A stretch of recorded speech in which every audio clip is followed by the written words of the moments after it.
ಪ್ರತಿದಿನದ ತಾಜಾ ಸುದ್ದಿಗಾಗಿ ಸೇವಾ ನ್ಯೂಸ್ ಕನ್ನಡ ಚಾನೆಲ್ ಅನ್ನ ಸಬ್ಸ್ಕ್ರೈಬ್ ಮಾಡಿ ಹಾಗೂ ಪಕ್ಕದಲ್ಲಿ ಕಾಣೋ ಬೆಲ್ ಐಕಾನ್ ಅನ್ನ ಒತ್ತಿ. ಮೊಟ್ಟ ಮೊದಲಿಗೆ ಸಂವಿಧಾನ ಶಿಲ್ಪಿ ಡಾಕ್ಟರ್ ಬಾಬಾ ಸಾಹೇಬ್ ಅಂಬೇಡ್ಕರ್ ಅವರ ಪಾದಗಳಿಗೆ ನನ್ನ ಹಣೆ ಮಣೆದು. ಈ ಒಳ ಮೀಸಲಾತಿಯಲ್ಲಿ ನಮ್ಮ 4 ಸಮುದಾಯಗಳಿಗೆ ಏನು ಅನ್ಯಾಯ ಆಗಿದೆ, ಈ ಅನ್ಯಾಯಗಳನ್ನ ಸರಿಪಡಿಸ್ಬೇಕಂತೇಳಿ ಇವತ್ತೇ ನಾವು ಹೋರಾಟದ ಮುಖಾಂತರ ಈ ಮನೆಯನ್ನು ಕೊಡಕ್ಕೆ ಬಂದಿದ್ದೀವಿ. ಎಲ್ಲ ತಾಂಡಗಳಿಂದ ಓಣಿಗಳಿಂದ ನಮ್ಮ ಎಲ್ಲಾ ಸಮುದಾಯದ ಜನ ತಾವು ಬಂದಿದ್ದೀರಿ. ಮೊಟ್ಟ ಮೊದಲಿಗೆ ನಾನು ತಮ್ಮ ಪಾದಗಳಿಗೆ ನನ್ನ ಹಣೆ ಮಣಿದು ನಮಸ್ಕಾರಗಳನ್ನು ಹೇಳುತ್ತಾ, ಆತ್ಮೀಯರೇ, ತಮ್ಮ ಎಲ್ಲರಿಗೂ ಗೊತ್ತಿರಲಿ, ನಾವು ಇವರ ಹತ್ರ ಕೇಳ್ತಾ ಇರೋದು ನಮ್ಮ ಭಿಕ್ಷೆ ಅಲ್ಲ, ಇದು ಹಕ್ಕ. ಸಂವಿಧಾನ ನಮ್ಮ ಡಾಕ್ಟರ್ BR ಅಂಬೇಡ್ಕರ್ ಸಾಹೇಬರು ಬರೆದಿದ್ದಾರೆ ಸಂವಿಧಾನ. ಆ ಸಂವಿಧಾನದ ನಿಟ್ಟಿನಲ್ಲಿ ನಾವು ಕೇಳ್ತಾ ಇದ್ದೀವಿ. ನಾವು ಒಳ ಮೀಸಲಾತಿಯ ವಿರೋಧಿಗಳಲ್ಲ. ಕೆಲವೊಂದು ಜನ ನಾವು ಒಳ ಮೀಸಲಾತಿಗೆ ನಾವು ವಿರೋಧ ಮಾಡ್ತಾ ಇದೀವಿ ಅಂತೇಳಿ ಕೆಲವು ಪೋಸ್ಟರ್ಗಳು ಹಾಕ್ತಾ ಇದ್ದಾರೆ. ನಾವೇನ್ ಹೇಳ್ತಾ ಇದೀವಿ, 2030 ವರ್ಷಗಳ ಹಿಂದೆ 2000ರಿಂದ ನಡೆದು ಇಲ್ಲಿವರೆಗೆ ಸದಾಶಿವ ಆಯೋಗ ಅಂತೇಳಿ ಮಾಡಿದ್ರು, ತಮಗೆಲ್ಲರಿಗೂ ಗೊತ್ತಿದ್ದ ವಿಷಯ ಇದೆ.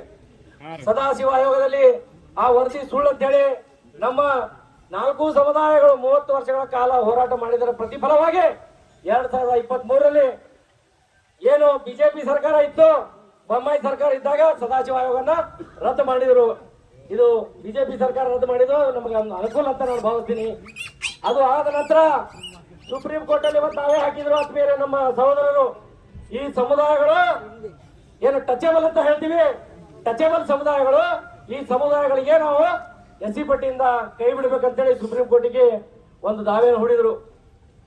ಸುಪ್ರೀಂ ಕೋರ್ಟ್ ಏನಾದ್ರೂ ಒಂದು ಆದೇಶ ಮಾಡಬೇಕು ಅಥವಾ ಏನಾದ್ರೂ ಒಂದು ತನ್ನ ಗಮನ ಟೇಬಲ್ ತಗೋದಾಗ ಏನ್ ಮಾಡ್ತದ, ಸಂಬಂಧಪಟ್ಟಂತ SC ST ಆಯೋಗದ ಒಂದು ಕಮಿಷನ್ ಇರ್ತದ, ಕಮಿಷನ್ಗೆ ಒಂದು ಪತ್ರ ಬರೆಯುವ ಮುಖಾಂತರ ಪತ್ರ ಬರೆದು ಕೇಳ್ತು, ಕರ್ನಾಟಕ ಸರ್ಕಾರದಲ್ಲಿ ಈ ತರ ಒಂದು ಬಂಜಾರ, ಭೋವಿ, ಕೊರ್ಚಾ, ಕುರ್ಮಗಳನ್ನು SC ಪಟ್ಟಿಯಿಂದ ಹೊರಗೆ ಬಿಡಬೇಕಂತೇಳಿ ನಮ್ಮ ಒಂದು ದಾವೆ ಇದೆ.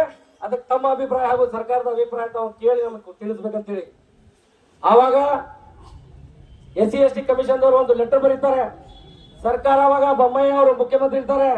ನಮ್ಮ ಸಮಾಜದ ಎಲ್ಲ ಏನ್ ಹಿಂದಿನ MLA ಇದ್ರು, ನಮ್ಮ ದೇವಾನಂದ ಚವ್ಹಾಣ್ ಆಗಿರ್ಬಹುದು, ನಮ್ಮ P ರಾಜು ಆಗಿರ್ಬಹುದು, ಉಮೇಶ್ ಜಾಧವ್ ಅವರಾಗಿರ್ಬಹುದು, ಅವಿನಾಶ್ ಜಾಧವ್ ಆಗಿರಬೇಕು, ಪ್ರಭು ಚವ್ಹಾಣ್ ಅವರು ಎಲ್ಲಾರು ಕೂಡ ಹೋಗಿ CM ಅವರಿಗೆ ಮನವಿ ಮಾಡಿಕೊಂಡು ಅವರು ಕೈ ಮುಗಿದು, ಸಾಹೇಬ್ರ ಈ ವರದಿ ಅನ್ಯಾಯ ಮಾಡಿದ್ದಾರೆ, ಇದರಲ್ಲಿ ನಾವು ಟಚೇಬಲ್ ಅಂತ ಹೇಳ್ತಾರೆ. ನಮ್ಮ ಸಮಾಜದಲ್ಲಿ ಇವತ್ತು ಕೂಡ ಈಗ ತಾವು ನೋಡಿದಿರಿ, ಎಲ್ಲರೂ ಹಂದಿ ಸಾಕುವಂತ ಪ್ರಕೃತಿ ಹೌದು. ಅವರು ಒಂದು ಬಾರ್ಗಿ ಮಾಡುವಂತ ಅವ್ರ ಕೆಲಸ. ನಮ್ಮ ಕೆಲಸ ಏನು, ಮತ್ತು ದೀಪಾವಳಿ ಅಂದ್ರೆ ದೀಪ ಹಚ್ಚಿ ಬಂಜಾರ ಸಮಾಜ ಏನ್ ಮಾಡ್ತದೆ, ದುಡಿಯಾಕ ಹೋಗ್ಬಿಡ್ತದ. ಎಲ್ಲಿ ಮಹಾರಾಷ್ಟ್ರ ಮಣ್ಣಿನ ಕೆಲಸ ಹೋಗ್ತಾರ, ಕಬ್ಬಿನ ತೋಡಿಗೆ ಹೋಗ್ತಾರ, ಆ ಕಡೆ ಗೋವಾಕ್ ಹೋಗ್ತಾರ. ಇದೆಲ್ಲ ಮನವರಿಕೆ ಮಾಡಿದ ನಂತರ ಮಾನ್ಯ ಬೊಮ್ಮಾಯಿ ಸರ್ಕಾರ ಏನ್ ಮಾಡಿದ್ರು, ಒಂದು ಅಲ್ಲೇ ಚೀಫ್ ಸೆಕ್ರೆಟರಿನ ಕರೆದು ಈ ಸಮುದಾಯಗಳಿಗೆ, ಬಂಜಾರ, ಭೋವಿ, ಕೊರ್ಚಾ, ಕುರ್ಮಾ ಸಮುದಾಯಗಳಿಗೆ ಯಾವುದೇ ಕಾರಣಕ್ಕೂ ನಾವು SC ಪಟ್ಟಿಯಿಂದ ಬಿಡೋದಿಲ್ಲ, ಇದು ಶಾಶ್ವತವಾಗಿ ನಾವು SC ಪಟ್ಟಿ ಒಳಗೆ ಉಳಿಸ್ಕೊತೀವಿ ಅಂತೇಳಿ ಅವ್ರು ಅವತ್ತು ಲೆಟರ್ ಬರೆದು ಕಳಿಸಿದ್ರು. ಅದರ ನಂತರ ಒಂದು ಮಾಧುಸ್ವಾಮಿ ಆಯೋಗನ ಮಾಡಿದ್ರು.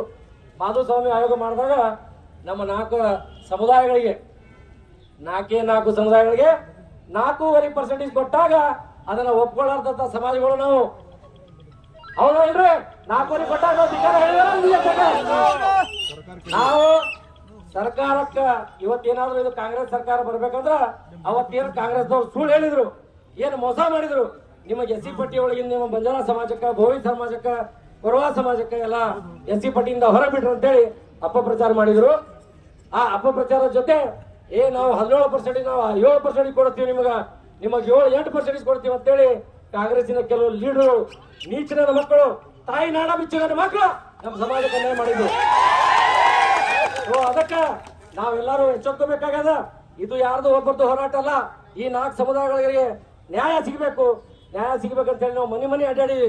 ನಮ್ಮ ಕೈಯಿಂದ ಎಷ್ಟು ಸಾಧ್ಯ ಆಗ್ತದೆ ಅಷ್ಟೆಲ್ಲ ಸಮಾಜಕ್ಕೆ ಈ ಸುದ್ದಿಯನ್ನು ಮುಟ್ಸಕ್ ಪ್ರಯತ್ನ ಮಾಡಿವಿ. ಸಿದ್ದರಾಮಯ್ಯ ಸಾಹೇಬ್ರೆ, ತಾವು ಏನ್ ಹೇಳಿದ್ರಿ, ಏನ್ ಮಾಡಿದ್ರಿ? ಈಗ ಮೊನ್ನೆ ಮಾಡಿದ್ರು ತಮಗೆ ಗೊತ್ತಿದೆ, ಒಂದು 6 ತಿಂಗಳ ಹಿಂದ ಒಂದು ನಾಗಮೋಹನ್ ದಾಸ ಆಯೋಗ ಅಂತೇಳಿ ಒಂದು ರಚನೆ ಮಾಡಿದ್ರು. ಒಬ್ಬನೇ ನಾಗಮೋಹನ್ ದಾಸ ಅವ ಏನ್ ಹೇಳಿದ್ದೆ ಸುದ್ದ, ಯಾಕೆ ನಮ್ಮ ಸಮಾಜದವ್ರು ಯಾರು ಇರ್ಲಿಲ್ವಾ? ಆ ಸಮಿತಿ ಒಳಗೆ ಒಂದು 2 ತಗೋಬೇಕಾಗಿತ್ತು, ಭೋವಿ ಸಮಾಜದಿಂದ 1 ತಗೋಬೇಕಾಗಿತ್ತು, ಕೊರ್ಚಾ ಸಮಾಜದಿಂದ 1 ತಗೋಬೇಕಾಗಿತ್ತು, ಲಮಾಣಿ ಸಮಾಜದಿಂದ 1 ತಗೋಬೇಕಾಗಿತ್ತು. ಅದು ಏನೂ ಮಾಡ್ಲಿಲ್ಲ. ಏನ್ ಮಾಡಿದ್ರಿ, ಅಲ್ಲೇ ಕೂತ್ ಹೇಳಿದ್ರು ನಮ್ಮ ಸಾಕಷ್ಟು ಸಂಘಟನೆಗಳು ಮಾನ್ಯ ತಹಸೀಲ್ದಾರ್ ಸಾಹೇಬರಿಗೆ DC ಸಾಹೇಬರಿಗೆ ಈ ಜಿಲ್ಲೆಯಲ್ಲಿ ಎಷ್ಟು ಜನ ನಾವು ಲಂಬಾಣಿಸ್ಕೊಳ್ಳೋದೀವಿ ಅಂದ್ರೆ ನಮ್ಮ ಹತ್ರ ಮಾಹಿತಿ ಇಲ್ಲ ಅಂತೇಳಿ ನಮ್ಮ ಹತ್ರ ಮಾಹಿತಿ ಲಭ್ಯ ಇಲ್ಲ ಅಂತೇಳಿ ಬರೆದು ಕೊಡ್ತಾರೆ.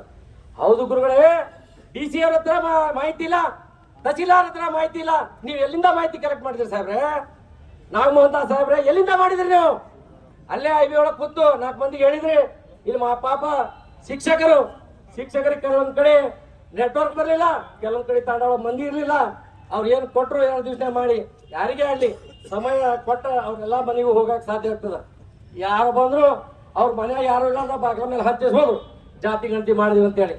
ಹಂಗಾಗಿ ಇವತ್ತು ಸರ್ಕಾರ ಈ ನಾಗಮೋಹನ್ ದಾಸ್ ಆಯೋಗದ ವರದಿಯ ಆಧಾರದ ಮೇಲೆ ಏನು ನಮ್ಮ ಸಮುದಾಯಗಳಿಗೆ ಅನ್ಯಾಯ ಮಾಡಿದೆ, ಇದಕ್ಕೆ ಒಂದ್ ವೇಳೆ ಸಿದ್ದರಾಮಯ್ಯ ಅವರು ಸರಿಪಡದೆ ಹೋದ್ರ ಇದು ಬರೇ ತಾತ್ಕಾಲಿಕ ಹೋರಾಟ ಅದ. ಆಗಲೇ ಮಾತಾಡ್ಬೇಕಾದ್ರೆ ನಮ್ಮ ಸಹೋದರ ಹೇಳತ್ತಿದ್ರು ये तो ट्रायली है, टीचर और बाकी है ಅಂತೇಳಿ. ಅದಕ್ಕೆ ಬರೀ ನಾವು ಚಪ್ಪಾಳಿ ಹೊಡಿಬಾರ್ದು. ನಾಳೆ ಕಾಂಗ್ರೆಸ್ ಅವ್ರ ಮನೆಗೆ ಬಂದ್ರೆ ನಟ್ಟು ತಗೊಂಡು ಹೊಡಂಗ ಆಗ್ಬೇಕು ಎಲ್ಲಾರು.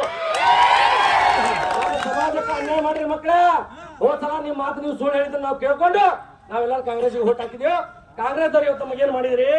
ಬಿಜೆಪಿ 4.5% ಕೊಟ್ಟಿತ್ತು. ಆ 4.5% ಜಾಗ ಏನ್ ಮಾಡಿದ್ರಿ? 0.5% ಹೆಚ್ಚಿಗೆ ಮಾಡಿದ್ರಿ. 0.5% ಹೆಚ್ಚಿಗೆ ಮಾಡಿ 8 ಜಾತಿ ಸೇರ್ಸಿದ್ರಿ. ಒಳಗ 59 ಜಾತಿ ಸೇರ್ಸಿದ್ರಿ. ಅದರಲ್ಲಿ 59 ಜಾತಿ ಸೇರ್ಸಿದ್ರಿ. ಸ್ವಾಮಿಗಳೇ, ನಾವ್ ಎಲ್ಲಿ ಹೋಗ್ಬೇಕು?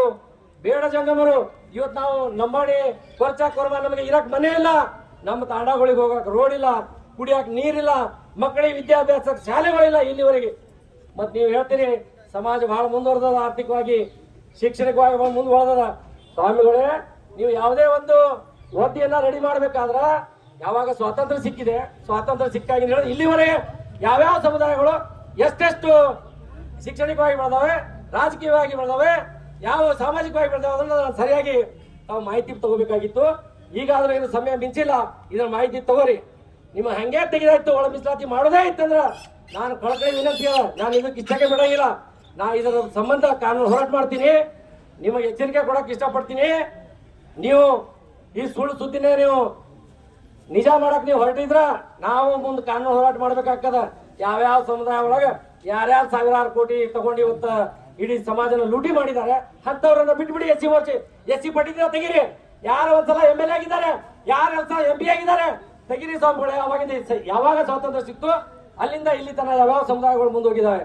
ಯಾರೋ ಒಂದ್ 4 ಮಂದಿ ನಮ್ಮ ಸಮಾಜದಾಗ MLA ಆಗ್ಬಿಟ್ರು, ಅಲ್ಲಿ ಬೋಯ್ ಸಮಾಜ 1-2 ಆಗ್ಬಿಟ್ರು, ಅದಕ್ಕೆ ಬಹಳ ರಾಜಕೀಯವಾಗಿ ಮುಂದೆ ಹೋಗ್ಬಿಟ್ರ. ಯಾಕೆ ಸ್ವಾಮಿ ಬೇರೆ ಈ ಅಲೆಮಾರಿ ಸಮುದಾಯಗಳು ಮುಂದೆ ಹೋಗ್ಬಾರ್ದಾ? ನೀವು ಅಷ್ಟೇ ನೀವೇನು ಕುತಂತ್ರ ಮಾಡ್ಕೊತಾ ಇದೀರ ಅಲ್ಲಿ ಕೂತು. ಈ ಸಮುದಾಯಗಳಿಗೆ ನಾವು ಎಲ್ಲಾ ಸಮುದಾಯಗಳ ಜೊತೆ ಅಣ್ಣ ತಮ್ಮರಂಗ್ ಇದ್ದೀವಿ. ಈಗ ಏನ್ ಮಾಡ್ಬಿಟ್ರಿ 101 ಜಾತಿ ಒಳಗ ಜಗಳ ಹಚ್ಚಿ ಹೊಯ್ಕೋರ್ ಸುಮ್ಮನೆ ನೀವೆಲ್ಲ ಹೊಯ್ಕೋತ್ ಹೋರಿ, ನಾವು ಆರಾಮಲ್ಲಿ ಕುಂದಿರ್ತೀವಿ ಅಂತ ಹೇಳಿದ್ರಿ. ಅದಕ್ಕ ಇದು ಎಚ್ಚರಿಕೆಯಾದ ಮಾನ್ಯ ಸಿದ್ದರಾಮಯ್ಯ ಅವರಿಗೆ, ಈ DK ಶಿವಕುಮಾರ್ ಅವರಿಗೆ, ನಮ್ಮ ಸಮುದಾಯಗಳಿಗೆ ಯಾರ್ಯಾರು ಅನ್ಯಾಯ ಮಾಡಿದ್ದಾರೆ, ಬೆಂಕಿ ಹತ್ತೋಗ್ಯದ, ಅವ್ರು ಸುಟ್ಟು ಹೋಗ್ಯಾರ. ನೀವು ಇತಿಹಾಸ ತಗೊಂಡ್ ನೋಡ್ರಿ, ಯಾವಾಗ ನಮ್ಮ ಸಮುದಾಯಗಳಿಗೆ ಅನ್ಯಾಯ ಮಾಡ್ಯದ. ನೆಕ್ಸ್ಟ್ ವರ್ಷ ಪ್ಲೇಟ್ ಚೇಂಜ್, ಸರ್ಕಾರ ಚೇಂಜ್, ಇದು ಆಗಿದ್ ಸತ್ಯದ. ಮುಂದೆ ಬರೋ ದಿವಸನಾಗ ನೀವು ಇದು ಸರಿಪಡದೆ ಹೋದ್ರ ತಾಂಡಗಳಿಗೆ ಕೊರ್ಮಗಳಿಗೆ ನೀವು ಹೋಗಿ ಹೋಣಿಗೆ ಬಂದ್ರ ನಿಮ್ಮನ್ನ ಚಪ್ಪಲಿ ತಗೊಂಡು ಹಾರ ಹಾಕ್ತಾರೆ. ಇಲ್ಲಿವರೆಗೆ ಈ ಹೋರಾಟದಲ್ಲಿ ಭಾಗವಹಿಸಿದ ತಮಗೆಲ್ಲರಿಗೂ ಇನ್ನೊಮ್ಮೆ ತಮ್ಮ ಪಾದಗಳಿಗೆ ನನ್ನ ನಮಸ್ಕಾರ.